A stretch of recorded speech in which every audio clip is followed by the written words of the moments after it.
E olha, acaba de ser publicado o IPCA 15 de maio, esse indicador que é tido como uma prévia da inflação do mês, desacelerou para 0,62% no mês de maio, depois de ter um incremento, ter subido 0,89% em abril.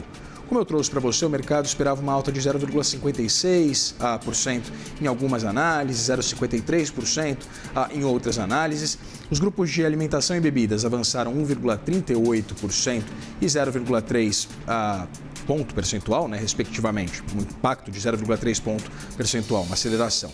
A habitação teve um incremento de 1,03%, um impacto superior de 0,15 ponto percentual, e esses foram os componentes que mais contribuíram positivamente no resultado geral, mais levaram o índice para cima, pressionaram o índice para cima, enquanto o índice, o segmento de transportes foi o único grupo com resultado negativo, uma queda de 0,33% dos preços na comparação com o IPCA 15 do mês anterior, de abril. No ano, o IPCA 15, que é a prévia da inflação oficial do país, acumula uma alta de 3,02%, ou seja, até o mês de maio. No acumulado de 12 meses, a inflação, a prévia da inflação oficial do país, está no patamar de 4,64%, acima dos 4,37% observados nos 12 meses imediatamente anteriores, em abril. E vale a gente lembrar que a meta perseguida pelo Banco Central é de uma inflação com um teto de até 4,5%. O centro da meta perseguida pelo Banco Central é de 3%, com esse intervalo de tolerância de 1 ponto percentual e meio, seja para cima, seja para baixo.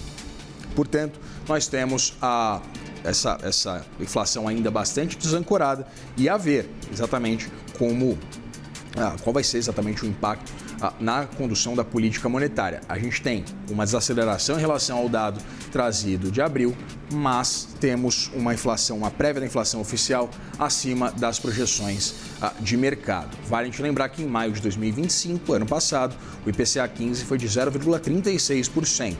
Entre os produtos e serviços pesquisados pelo IBGE para o cálculo do IPCA 15, os maiores impactos sobre o índice geral vieram da energia elétrica residencial, uma alta de 2,16%, um incremento de 0,09 ponto percentual.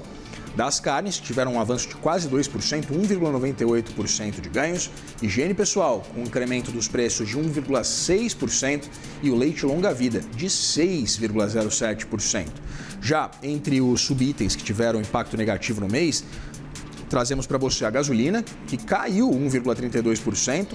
A gente tem essa pressão do preço do barril do petróleo, que levou, antes da guerra, o petróleo Brent, patamar ali em torno de $70 o barril para mais de $100, mas a gente tem essa série de subsídios anunciados pelo governo federal, inclusive com perspectiva de votação de um deles hoje. O etanol caiu 2,73% e o café moído também representou um alívio nesse avanço dos preços, isso porque o café caiu 2,09%.